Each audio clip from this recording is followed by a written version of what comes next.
میرے رسول پاک علیہ کے صحابہ کے قریب دنیا داری آ سکی نہیں آئی۔ حضرت ابو بکر صدیق نے پانی مانگا تو لوگوں نے دودھ دیا، فرمایا پیچھے کرو، ابو بکر نے نعمتیں چھوڑ دیے۔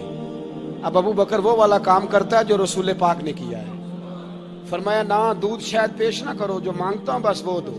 حضرت ابو بکر صدیق نے بڑے مالدار تھے، حضرت عمر فاروق رضی اللہ تعالیٰ عنہ کے پاس صحابہ کرام جمع ہو کے آئے، کون سا ایسا شخص ہے جس کی تنخواہ میں اضافہ ہو جائے؟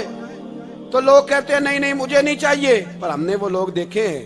حاجی صادق صاحب کو مسجد والوں نے کہا 1000 روپیہ تنخواہ بڑھانی ہے، تو حاجی صاحب کہنے لگے میرا بڑا سونا گزارا ہوتا ہے، مینوں نہیں بڑے نے۔ حضرت سیدنا عمر فاروق رضی اللہ عنہ صحابہ اکٹھے ہو کے گئے، کہنے لگے عمر حضور کے زمانے میں بظاہر غربت رہی، جناب صدیق اکبر کے زمانے میں غربت، اب تو بڑی ریل پیل ہے، بحرین سے لاکھوں کا مال آتا ہے، آپ کو بڑے بڑے سفیر ملنے آتے ہیں، پر آپ وہی پرانا کرتا اور وہی تامت جو کئی جگہ سے سی آپ نے کئی جگہ سے پھٹی۔ اور حضرت عمر ایک دن عید کی نماز پڑھانے گئے تھے تو ننگے پیر ہی چلے گئے، لوگوں نے کہا جوتا، فرمایا ٹوٹ گیا تھا یار، پہننے کے قابل نہیں تھا، فرمایا ننگے پیر آ گئے ہو لوگ کیا کہیں گے، فرمایا چھوڑو، عمر کے پاؤں ننگے ہیں لیکن عمر کے کردار میں تو کوئی شک نہیں نا، پیر ہی ننگے ہیں نا، کیا ہوا، چھوڑو اس بات کو، کوئی پیار نہیں دنیا داری سے، دولت سے کوئی چکر ہی نہیں۔ حضرت سیدنا عمر فاروق رضی اللہ تعالیٰ عنہ کو صحابہ نے کٹھے ہو کے کہا، یہ ہے امت کے بیدار ہونے کے طریقے جو عرض کر رہا ہوں، کہا جناب آپ اب بڑا مال غنیمت ہے اور جس طرح ہر صحابی کا حصہ ہے آپ کا بھی حصہ ہے، تو ایک نیا کرتا ہی ڈال لیں آپ خرید کے۔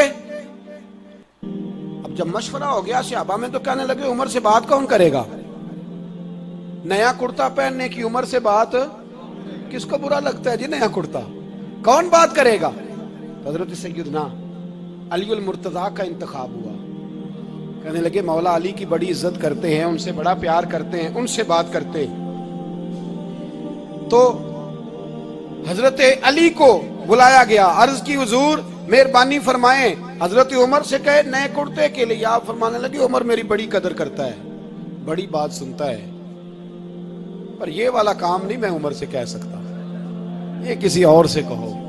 تو کہنے لگے آپ رہنمائی کر دیں کس کو کہیں؟ تو جناب علی المرتضیٰ فرمانے لگے اگر حضرت عائشہ صدیقہ سے کہو گے تو عمر فوراً مان جائے گا، وہ مومنوں کی ماں ہیں۔ صحابہ حضرت عائشہ کے پاس، اماں جی عمر کو بلائیں، ان کو کہیں، بڑے بڑے سفیر آئے ہوتے ہیں وہی پرانے کپڑے پہن کے بیٹھ جاتے ہیں۔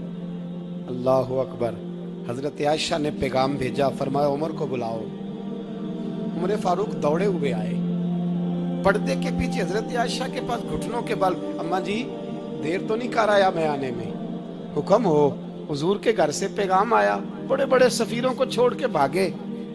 حضرت عائشہ صدیقہ کہنے لگی عمر دیکھو جائز پیسے ہوں تو اسلام اچھے لباس سے منع نہیں کرتا، اب بڑا بڑا مال آیا ہے، اب تیرا بھی حصہ ہے، تو صحابہ کرام کی خواہش ہے کہ نیا کرتا پہن لو، بڑے بڑے سفیر آتے ہیں، حرج بھی کوئی نہیں، جائز بھی ہے، کوئی منع نہیں۔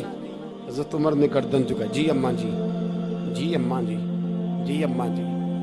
حضرت عائشہ کہتی ہیں بات ختم ہوئی، عمر نے گردن اٹھائی تو عمر کی داڑھی آنسوؤں سے بھری ہوئی، کہتی ہے مجھے کہنے لگے اماں جی میں تو صرف مسجد میں دیکھا کرتا تھا، آپ تو مصطفیٰ کو دن رات دیکھتی تھی، جس طرح کے کرتے آمنہ کے لال نے پہنے ہیں مجھے بھی پہنا دو، میں تیار ہوں، میں پہن لوں گا، میں تیار ہوں، پر جس طرح کے میرے نبی نے پہنے۔ حضرت عائشہ کہتی ہے میں پھوٹ کے روئی، میرا پلو آنسوؤں سے بھر گیا۔ فرماتی ہیں میں عمر کی بات سنتی گئی تو میرا پلو آنسوؤں سے، میں نے کہا عمر تو جا، تو ٹھیک ہے۔ فرماتی ہے عمر فاروق سلام کر کے اٹھے، امیر المومنین چلے گئے، اس کونے میں صحابہ چھپے ہوئے تھے، وہ آئے، کہا اماں جی کیا بات ہوئی؟ تو میں پھر رو پڑی، میں نے کہا کیا بتاؤں، تمہیں پرانے کرتے نظر آتے ہیں، اسے محمد عربی کے جلوے نظر آتے ہیں، اسے رسول اللہ کا رنگ نظر آتا ہے، اسے وہ غلامی نظر آتی ہے۔ عمر کو دنیا سے پیار، اور دنیا سے پیار نہیں تھا، دعا پتہ کیا تھی؟ یوں جھولی اٹھا کے اللہ مرزقنا شہادتن فی سبیلک وجعل موت فی بلد حبیبک، اللہ عمر کو بسترے والی موت نہ دینا، موت شہادت کی دینا، اور میں میدان میں جا کے نہیں مرنا چاہتا، مجھے رسول اللہ کے شہر میں موت چاہیے، باہر جا کے نہیں، یہی میدان لگے مدینے میں، یہی موت آئے، اسباب بنا، میں مدینہ بھی نہیں چھوڑنا چاہتا۔ او بھائی ان لوگوں کو نہیں پیار تھا، جناب صدیق اکبر کا وصال ہوا تو زہر کے اثر سے، وہ جو آپ کو زہر لگا تھا، بعض مفسرین نے لکھا ہے کبھی کبھی وہ جو سانپ نے ڈسا تھا تو کبھی کبھی اس کا اثر آتا تھا، بس اللہ نے شہادت دینی تھی کبھی کبھی، ورنہ تو بڑی شفائیں تھیں۔ حضرت عمر شہید، حضرت عثمان، جناب علی، امام حسن، امام حسین، علی اکبر، علی اصغر، حضرت عباس، حضرت سعد بن معاذ، حضرت امیر حمزہ، مصعب بن عمیر، میرے محبوب نے تو لسٹ بنائی شہیدوں کی، لسٹ بنائی شہیدوں کی، شہادت سے پیار کیا رسول اللہ صلی اللہ علیہ وسلم کے غلاموں نے، پیار کیا شہادت سے، اسی لیے تو کافر اٹھ نہیں سکا کہ شہادت سے حضرت سعد بن معاذ رضی اللہ تعالیٰ عنہ کو زخم لگ گیا، جنگ سے زندہ آ گئے لیکن زخم ہے، رو کے کہنے لگے محبوبہ سارے شہید ہو گئے، میں ایسے ہی رہ گیا۔ حضور نے فرمایا نہیں، رب تجھے بھی شہادت کی موت ہی عطا فرمائے گا، اسی زخم میں پردہ ہو گیا۔ میرے بھائی حضرت عمر بن جموح رضی اللہ تعالیٰ عنہ 4 بیٹے لے کے احد کے میدان میں آئے، کہا محبوبہ میرے 4 ہی تھے، میں سارے لے آیا ہوں، سارے ہی قبول ہیں؟ میں ٹھیک ہے، پھر خود بھی زرہ پہن لی، ایک ٹانگ سے لنگڑے تھے، ٹانگ چھوٹی تھی، حضور نے فرمایا تو نے کیوں لباس پہن لیا ہے؟ کہا حضور میں نے بھی تو جہاد پہ جانا ہے نا۔ تو حضور نے فرمایا تیرے 4 بیٹے جو جا رہے ہیں، تو کہا یا رسول اللہ کیا لنگڑے جنت میں نہیں جا سکتے؟ حضور لنگڑے اللہ کو قبول نہیں، میں نہیں جا سکتا۔ تو میرے نبی پاک صلی اللہ علیہ وسلم نے فرمایا نہیں، جنت تو تیرا انتظار کر رہی ہے۔ کہا حضور پھر میں بھی جاؤں گا، بچے جائیں گے تو میں بھی جاؤں گا۔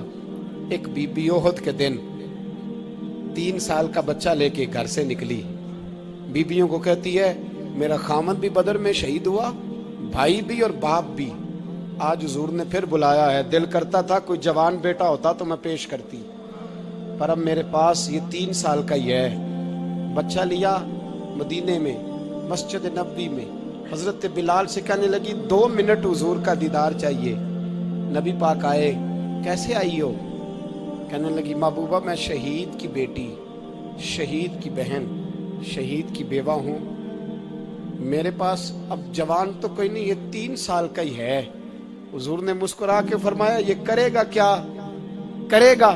کہنے لگی حضور سنا ہے اسلحہ تھوڑا ہے، ڈھال کی ضرورت ہے، لوہے کی ڈھال ہوتی تھی، جب تلوار آتی تھی تو آگے کی جاتی تھی۔ کہا محبوبہ میرا شہید کی اماں بننے کو بڑا دل کرتا ہے، یہ میرا 3 سال کا لے جاؤ، جب تیر آپ کی طرف آیا تو میرا بیٹا آگے کر دینا، یہ ڈھال کا کام تو دے گا نا۔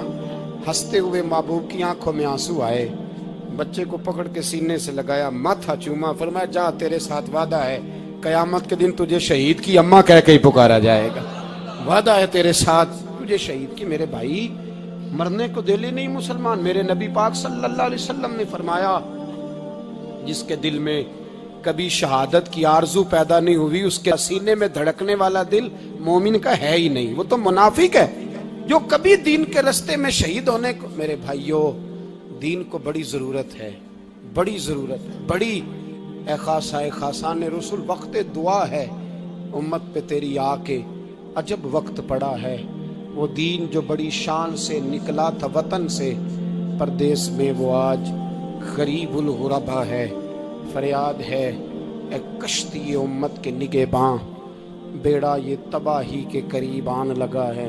اور ایک شاعر قلم توڑ گیا، کہنے لگا تجھ سے فریاد ہے اے گنبد خضرا والے، تجھ سے فریاد ہے اے گنبد خضرا والے، کعبے والوں کو ستاتے ہیں کلیسا والے، تجھ سے فریاد ہے اے گنبد خضرا۔ اپنے اندر دین کا درد پیدا کرو، ذوق پیدا کرو، مسلمان بن کے جینا